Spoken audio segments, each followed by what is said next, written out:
हर खबर पर होगी आपकी पकड़। डाउनलोड कीजिए ABP live app. Pankaj, police पार्टियां लगातार दबिश दे रही हैं। लगातार ये बात सामने आ रही है कि 3 जिलों की पुलिस लगी हुई है, लेकिन अभी भी विकास दुबे पहुंच से बाहर है। जी हाँ, बिल्कुल। देखिए, 2 वहां ऐसे पुलिस अफसरों को लगाया गया है जो इस तरह की जो घटनाएं होती हैं उसमें वो कामयाब रहे हैं। एक तो आप प्रशांत कुमार को भी आपने देखा और सुना होगा, एडीजी एलओ हैं, और दूसरे एसटीएफ के आईजी अमिताभ यश को, जो ददुआ और ठोकिया जैसे बड़े डकैतों को मार चुके हैं, उनको लगाया गया। लेकिन अब तक जो मुझे जानकारी मिली है उसमें विकास दुबे के लोकेशन के बारे में पता नहीं चल पाया है। उसके रिश्तेदारों से, घर वालों से, उसके साथियों से पूछताछ की जा रही है। इलेक्ट्रॉनिक सर्विलांस भी लगाया गया है। जैसा आपने अभी सुना खुद प्रशांत कुमार को, मैं आपको बताऊं, विकास 2004 के बाद ही अब तक की सबसे बड़ी घटना है यूपी में, जहां 8 पुलिस वाले शहीद हुए हैं। तब 2004 में नक्सलियों से मुठभेड़ में 14 पुलिस वाले शहीद हुए थे। तो बहुत बड़ी घटना है। ये यूपी पुलिस के इकबाल को चुनौती दी है विकास दुबे ने, जिसका अब तक कुछ पता नहीं चल पाया है। बहुत बड़ी बात पंकज आप कह रहे हैं। और एडीजी लेवल का अधिकारी अगर लगातार उस किले, उस घर के बाहर खड़े होकर मीडिया को ये जानकारी दे, उस जेसीबी मशीन के पास खड़े होकर मीडिया को जानकारी दे, रणवीर, तो ये साफ संदेश देता है कि अब विकास दुबे के पाप का घड़ा भर गया है। जाहिर तौर पर जिस तरीके से ये घटना हुई है, उस घटना को देखते हुए अब ये पुलिस को चुनौती है, और पुलिस इस चुनौती को लेकर के लगातार वहां कॉम्बिंग कर रही है, जगह जगह पे जा रही है, देख रही है। कई सारे मोबाइल जो हैं वो सर्विलांस पे लगाए गए हैं, बॉर्डर्स पर चेकिंग शुरू हो गई है। लेकिन इस बीच में जो विकास दुबे है उसकी जानकारी फिलहाल पुलिस को नहीं है।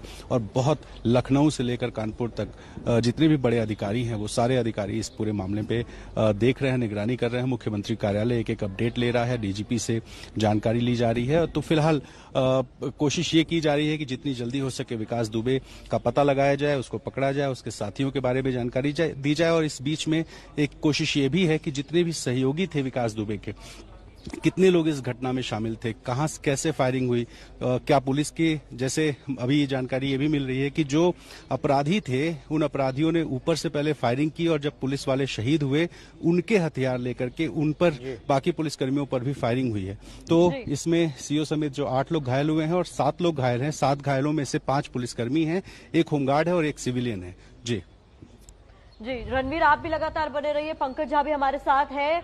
और पंकज झा, आपसे भी, ये घर के अंदर के विजुअल्स इस वक्त क्या आ गए हैं सामने? ये लीजिए तस्वीरों में उसी कुख्यात अपराधी का ये घर है जहां से पुलिस कर्मियों पर हमला किया गया। यहाँ की तस्वीरें देखिए, ये अंदर की तस्वीरें हैं, घर के अंदर की एक्सक्लूसिव तस्वीरें जो बता रही हैं कि क्या हुआ होगा कल रात।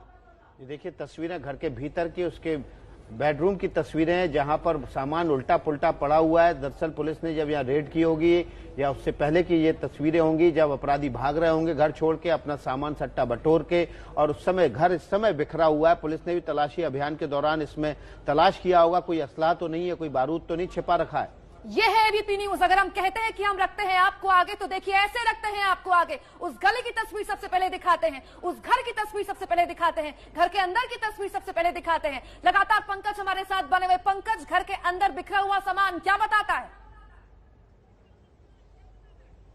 देखिए, ये उसके बाद चले जाने के बाद घर की तलाशी ली गई है। उसमें देखिए 2 गाड़ियां भी दिख रही हैं, एक फॉर्च्यूनर की गाड़ी है, स्कॉर्पियो की गाड़ी है, खून के धब्बे वगैरह सामान अब बिखरे पड़े हुए हैं।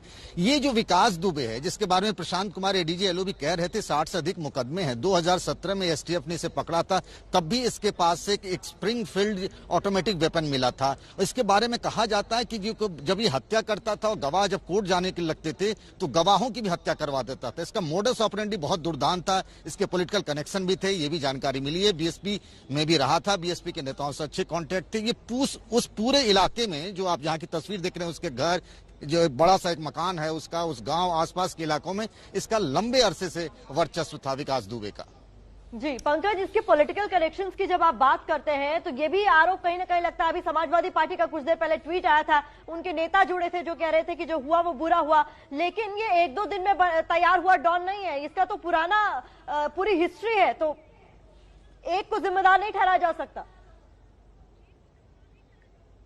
बिल्कुल, देखिए यूपी और बिहार में इस तरीके के अपराधियों को अगर संरक्षण मिलता है, इतने सारे मुकदमों के बावजूद वो बाहर था, बिना पॉलिटिकल संरक्षण के नहीं होता। अलग अलग पार्टियां अपने अपने हिसाब से उस इलाके को देखते हुए इनको संरक्षण देती है। इसमें कोई नई बात नहीं, कोई दो राय नहीं, ये होता रहा है और अब भी हो रहा है। जी पंकज, आपने बहुत सारे combing operation, search operation cover किए हैं।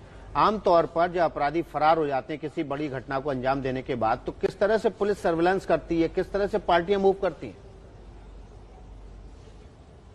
देखिए, इसमें दो तरीके से लगाया गया है। एक तो ये इस तरीके का टेरर एक्टिविस्ट या ये नहीं था जो बहुत ज्यादा कंप्यूटर से अभी और नेट से अभी इस तरह की चीजें बहुत मॉडर्न नहीं था। जिस तरीके से आप देखिए ना, पुलिस के ही 4 हथियार लूट लिए इसने, उसी से फायर वेपन, उसी से उसने फायर खोल दिया।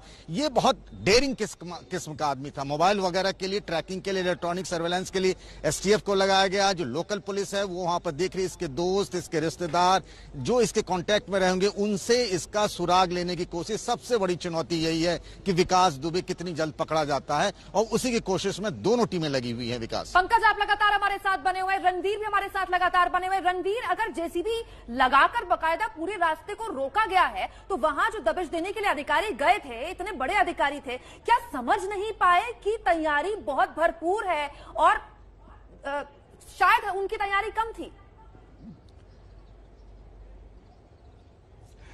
देखिए, शायद पुलिसकर्मियों को समझने का मौका नहीं मिला होगा, क्योंकि आमतौर पर पुलिस जब देर रात गश्त करने जाती है तो अपराधी जो हैं घरों में सोए रहते हैं या घरों से उनको गिरफ्तारी की जाती है।